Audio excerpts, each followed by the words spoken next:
মাত্র ৭২ ঘন্টারও কম সময়ের মধ্যে মোট ৪৩ জন আইএএস এবং আইপিএস অফিসারকে সরিয়ে দিয়েছে নির্বাচন কমিশন। জানে রাজনৈতিক তরজাও কিন্তু তুঙ্গে। প্রতিহিংসামূলক আচরণ তার একটা ভেতরে জন্মিয়েছে, আর অন্যদিকে আছে বিজেপির উস্কানি। পুরো পশ্চিমবঙ্গের প্রশাসনকে ধীরে ধীরে ধীরে সম্পূর্ণ পাল্টে দেওয়ার এটা কিন্তু খুব একটা অশনি সংকেত। নির্বাচন কমিশনকে কি হিজমাস্টার্স ভয়েস, তারা ওপর থেকে বলা হয়েছে তোমার এই অধিকারটাকে এমনভাবে প্রয়োগ করো প্রকারান্তরে ব্যাকডোর দিয়ে যেন রাষ্ট্রপতি শাসন হয়, যে সমস্ত আধিকারিক বদলে দেবে। যারা কিনা মানুষের গণতান্ত্রিক অধিকারকে বাজেয়াপ্ত করার ষড়যন্ত্রে লিপ্ত হয়েছিলেন, যারা টিএমসির ফ্রন্টাল এজেন্সি হিসেবে বহু জায়গায় কাজ করেছেন, তাদেরকে রেখে ভোট হবে। সেই ভোট কখনো নিরপেক্ষ হয় নাকি? সেই জন্যই সরিয়েছে। যেখানে কিনা ক্ষমতাসীন দলের ফ্রন্টাল এজেন্সি হিসেবে কেউ কাজ করবে, সেখানে এরকমই হবে। রবিবার মধ্যরাত থেকে শুরু হয়েছিল, বুধবারও কিন্তু প্রশাসনের রদবদল অব্যাহত রেখেছে নির্বাচন কমিশন। একের পর এক জাতীয় নির্বাচন কমিশনের নজিরবিহীন পদক্ষেপ রাজ্য পুলিশ প্রশাসনের একেবারে মাথা থেকে শুরু করে খোলনলচিটাই বদলে দিয়েছে নির্বাচন কমিশন। আদর্শ নির্বাচন আচরণবিধি কার্যকরী হতেই পদক্ষেপ, আর ৭২ ঘন্টারও কম সময়ে সরানো হয়েছে পশ্চিমবঙ্গের পুলিশ প্রশাসনের ৪৩ জন আধিকারিককে। রবিবার রাত থেকে বুধবার পর্যন্ত একেবারে ধাপে ধাপে সরানো হয়েছে আধিকারিকদের, যাদের মধ্যে রয়েছেন ২৮ জন আইপিএস অফিসার, ১৫ জন আইএএস অফিসার। অর্থাৎ পুরো নতুন অফিসারদের তত্ত্বাবধানেই ভোট করাতে চাইছে নির্বাচন কমিশন। ৭২ ঘন্টারও কম সময় পশ্চিমবঙ্গের পুলিশ প্রশাসনের ৪৩ জন আধিকারিককে সরিয়ে দেওয়া হয়েছে, যাদের মধ্যে রয়েছেন ২৮ জন আইপিএস অফিসার, ১৫ জন আইএএস অফিসার, এমনকি ৫ জন ডিআইজিকেও সরিয়ে দেওয়া হয়েছে। ভোট পরিচালনার দায়িত্বে যারা থাকেন সেই সমস্ত জেলা শাসক এবং ডিইও মিলিয়ে মোট ১৩ জনকেও সরিয়ে দেওয়া হয়েছে গতকাল।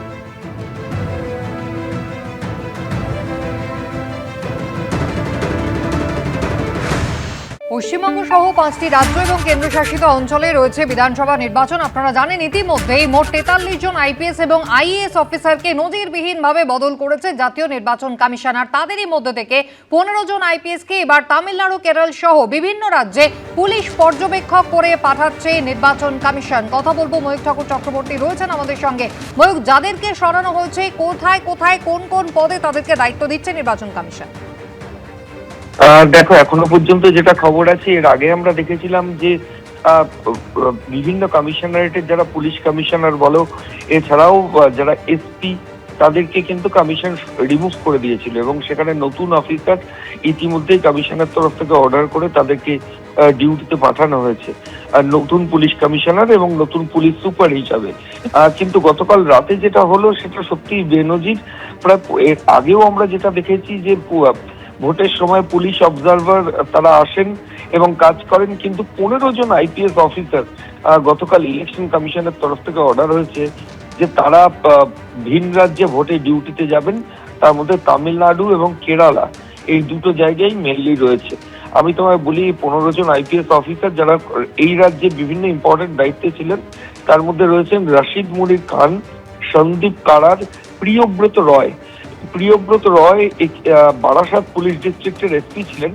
গতকালই আমরা যেটা দেখলাম যে কিছুদিন আগে তাকে কমিশন সরিয়ে দেয়, যেদিন এসপিদের অর্ডার হয় গত পরশু দিন। তারপর গতকাল রাজ্য সরকার আবার প্রিয়ব্রত রয়কে কলকাতা পুলিশের ডিসি ট্রাফিক পদে নিয়ে এসেছিল, কিন্তু গতকাল রাতে আবার দেখলাম ফের কমিশনের অর্ডার হয়েছে, তাতে এই প্রিয়ব্রত রয় তাকেও কিন্তু ভিন রাজ্যে যেতে হচ্ছে। প্রবীণ কুমার ত্রিপাঠী, ইনি ব্যারাকপুরের পুলিশ কমিশনার ছিলেন, এনাকেও কমিশন সরিয়ে দিয়েছিল, তাকেও ভিন রাজ্যে যেতে হচ্ছে। মুরলীধর শর্মা খুব ইম্পর্টেন্ট এই কারণেই, মুরলীধর শর্মার কোনো অর্ডার কিন্তু কমিশন করেনি। তিনি ছিলেন বিধাননগরের পুলিশ কমিশনার, কিন্তু তাকে যে কমিশনার থেকে সরিয়ে দেওয়া হয়েছিল এমনটা নয়, কিন্তু কমিশন যে অর্ডার করলো বাইরে যাওয়ার অবজারভার হিসাবে, তাতে কিন্তু বিধাননগরের সিপিরও নাম রয়েছে। মুরলীধর শর্মা, কলকাতা পুলিশের ডিসি ট্রাফিক ছিলেন ইন্দিরা মুখার্জি, তাকেও কিন্তু বাইরে যেতে হচ্ছে। ধৃতিমান সরকার, এই আইপিএস অফিসার মুর্শিদাবাদের পুলিশ সুপার ছিলেন, তাকে কমিশন দুদিন আগে সরিয়েছিল, তাকেও যেতে হচ্ছে। সি সুধাকর, অর্থাৎ রাষ্ট্রপতির এখানে আসার পর যে বিতর্ক তৈরি হয়েছিল এবং তারপর সেই সময় শিলিগুড়ির পুলিশ কমিশনার ছিলেন এই সি সুধাকর, কমিশনার অর্ডারে এই সি সুধাকরের নামও রয়েছে। ভাস্কর মুখার্জি, অভিজিৎ ব্যানার্জি কিছুদিন আগে মালদার পুলিশ সুপার করেছিল রাজ্য, এরপর কমিশন তাকে সেখান থেকে সরিয়ে দেয়। এই অভিজিৎ ব্যানার্জির নামও এই তালিকাতে রয়েছে। অমনদীপ আকাশ মাঘারিয়া হাওড়ার পুলিশ কমিশনার ছিলেন। গত পরশুদিনের অর্ডারে আকাশ মাঘারিয়াকে সরিয়ে অখিলেশ চতুর্বেদীকে হাওড়ার নতুন পুলিশ কমিশনার করা হয়, কিন্তু তারপর যেটা দেখা যাচ্ছে কমিশনের নির্দেশে এই আকাশ মাঘারিয়াকেও বাইরের রাজ্যে যেতে হচ্ছে। এবং অলোক রাজোরিয়া এবং সৈয়দ ওয়াকার রাজা, এই সৈয়দ ওয়াকার রেজাকে এই সি সুধাকরকে সরিয়ে সৈয়দ ওয়াকার রেজাকে শিলিগুড়ির পুলিশ কমিশনার 103-4 আগে রাজ্যের তরফ থেকে করা হয়েছিল। এই সৈয়দ ওয়াকার রেজা একেও কিন্তু ভিন রাজ্যে পাঠানো হচ্ছে। অর্থাৎ গতকাল 15 জন আইপিএস অফিসার যাদেরকে তামিলনাড়ু এবং কেরালা ইলেকশন অবজারভার হিসাবে যেতে হবে, এমনটাই কিন্তু ইলেকশন কমিশনের তরফ থেকে নির্দেশ দেওয়া হয়েছে। আমরা এই আইপিএস অফিসারদের অধিকাংশের সঙ্গে যোগাযোগ করেছিলাম এবং তারা প্রত্যেকে জানিয়েছেন যে হ্যাঁ, তাদের কাছে এই নির্দেশ এসছে এবং তাদেরকে তামিলনাড়ু এবং কেরালার জন্য যেতে হচ্ছে। ধন্যবাদ। এবিপি আনন্দ, এগিয়ে থাকে, এগিয়ে রাখে।